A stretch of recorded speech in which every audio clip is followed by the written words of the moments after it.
அண்ணாமலையார் கோயில் காணிக்கையில் வெளிநாட்டுப் பணம்.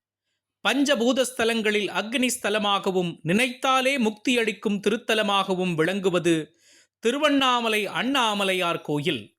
இங்கு ஆண்டுதோறும் பல்வேறு விழாக்கள் நடைபெறுவது வழக்கம்.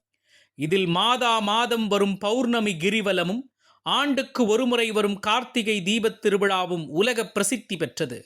அண்ணாமலையார் கோவிலுக்கு அனுதினமும் பக்தர்கள் வந்து செல்கின்றனர். பக்தர்கள் தங்களது நேர்த்திக்கடனாக பணம் மற்றும் தங்கம், வெள்ளிப் பொருட்கள் ஆகியவற்றை அண்ணாமலையார் கோயில் உண்டியலில் காணிக்கையாக செலுத்தும் நிலையில் திருவண்ணாமலை அண்ணாமலையார் திருக்கோயில் பங்குனி மாத பௌர்ணமி உள்ளிட்ட நாட்களில் ஆன்மீக பக்தர்கள் மூலமாக திருக்கோவிலுக்கு காணிக்கையாக வந்த பணம் எண்ணும் பணி ஊழியர்கள் மூலம் திருக்கல்யாண மண்டபத்தில் நடைபெற்றது.